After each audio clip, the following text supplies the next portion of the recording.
The word welcome wasn't a greeting. It was a pronouncement, a sealing of fate.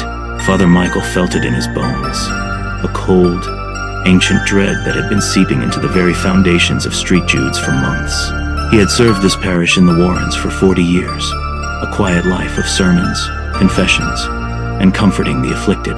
The Warrens, a district of crumbling brick and forgotten alleys, was usually a place of gentle neglect, its history whispered in the wind, not screamed in the shadows. But lately, the whispers had grown louder, more insistent, weaving themselves into the fabric of his once peaceful existence. It began subtly. The old church, a Gothic revival structure with stained glass windows depicting serene saints, started to feel different.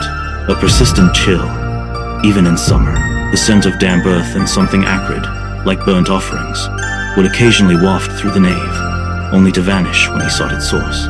Then came the dreams, not nightmares, but visions of a world before Christ, of dark primal rituals performed under a blood-red moon, on the very ground where Street Judes now stood. He saw figures cloaked in shadow, their faces obscured, their voices a discordant chant that resonated deep within his soul.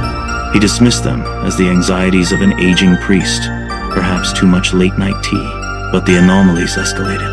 The crucifix on the altar, a heavy silver piece gifted by his predecessor, began to pulse with a faint, internal light, a deep, unsettling crimson that mirrored the dreams.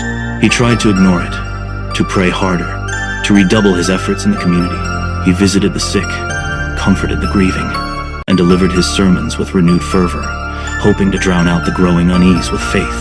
Yet, the unease persisted, a cold hand tightening around his heart. He started noticing his parishioners, familiar faces for decades, seemed to carry a new, subtle shadow in their eyes, a flicker of something ancient, a knowing that hadn't been there before. They would nod, smile, and offer their usual pleasantries, but he felt an invisible barrier, a growing distance. He was still their shepherd, but the flock seemed to be drifting towards an unseen precipice. One rain-swept evening, while cataloging ancient parish records in the church's dusty crypt, Michael stumbled upon a hidden compartment behind a loose stone. Inside, he found not gold or relics, but a brittle, leather-bound tome, its pages filled with indecipherable symbols and crude, disturbing illustrations. This was the concealed rite, not a ritual he prepared, but one he unearthed, a forgotten testament to the true, dark history of the Warrens. As his fingers traced the symbols, a searing pain shot through his hand, and the crimson pulse from the crucifix intensified, casting long, dancing shadows that seemed to writhe with malevolent life. He felt an undeniable pull, a morbid curiosity that overshadowed his priestly duty. He knew, with a certainty that chilled him to the bone, that this book held the key to the church's unsettling transformation, and perhaps to his own fate. The entity, a shadow given form by the ritual, began its slow, insidious work. It didn't speak with a voice, but with thoughts that slithered into Michael's mind, twisting his most sacred memories.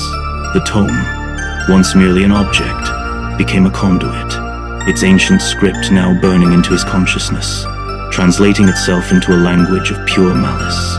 He saw his ordination not as a moment of divine grace, but as a pact with unseen forces, a binding contract signed in ignorance. The faces of his parishioners, once filled with devotion, now sneered with hidden malice, their prayers echoing as hollow mockery. Your faith, the entity whispered without words, its presence a suffocating weight, is merely a cage of your own making. I offer freedom. It showed him glimpses of forgotten rites, of ancient gods worshipped in the very foundations of this hallowed ground, long before any crucifix stood here. The concealed rite wasn't just for him. It was a key to unlock a deeper, older truth about the world, a truth that would shatter sanity. Michael fought back, clinging to the fragments of his faith with the desperation of a drowning man. He tried to recite prayers, but the words turned to ash on his tongue, replaced by guttural, forgotten tongues that he somehow understood, yet could not control. He reached for the crucifix, the very one that had pulsed with dark light, but it now burned his skin. a branding iron of his new servitude. The entity reveled in his torment, its power growing with every flicker of his despair. It began to show him the Warren's grim legacy, not as a place, but as a lineage of souls, each one a step in a grand, blasphemous ascent. He was not the first, nor would he be the last. He saw visions of past priests, driven mad by the same insidious influence, their desperate attempts to resist culminating in their own horrific transformations, their churches becoming temples to forgotten deities. He witnessed the slow, agonizing corruption of entire communities, their beliefs twisted, their truths inverted, all originating from this very spot in the Warrens. The entity wasn't just a shadow. It was a collective consciousness, an ancient intelligence that had lain dormant, feeding on the subtle energies of belief and doubt, waiting for the opportune moment. It showed Michael the true purpose of Street Jude's, not a house of God, but a carefully constructed anchor, a spiritual nexus designed to channel and amplify its influence. The stained glass saints wept crimson tears, not of sorrow, but of triumph, their painted eyes now holding the same malevolent glint as the entities. The air grew heavy with the scent of decay and something far older than sin, a primordial stench that permeated every corner of the church, every fiber of Michael's being. His body, once a vessel of divine service, now felt like a prison, its walls crumbling under the relentless assault of the entity's will. He was no longer a priest in his sanctuary, but a lamb bound to an altar he himself had unknowingly prepared, his very essence being reshaped, remolded into something monstrous. As dawn approached, painting the eastern sky with false hope, a sickly, bruised purple, Father Michael stood before the altar, no longer a man of God. The climactic showdown wasn't a battle of wills, but a surrender, a transformation. His eyes, once filled with terror, now held the same ancient, malevolent light as the figures, a cold, calculating intelligence that surveyed the desecrated sanctuary. The whispers had ceased, replaced by a profound, chilling silence, a stillness that spoke of absolute dominion. He raised his hands, not in prayer, but in a gesture of dominion.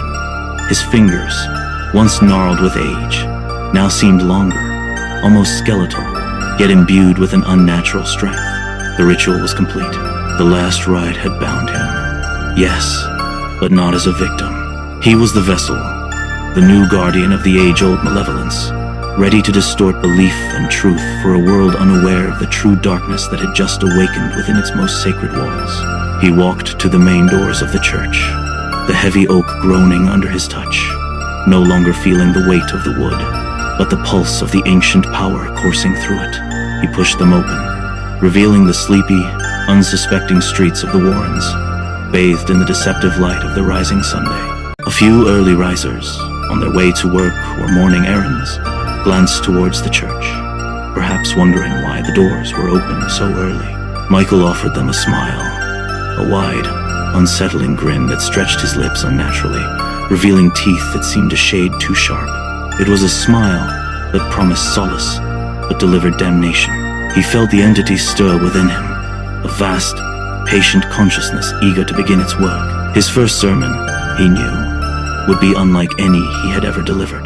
It would be a sermon of liberation, of truth unburdened by dogma, of a new understanding of reality. He would speak of the forgotten gods, of the true nature of power, of the glorious freedom found in embracing the shadows.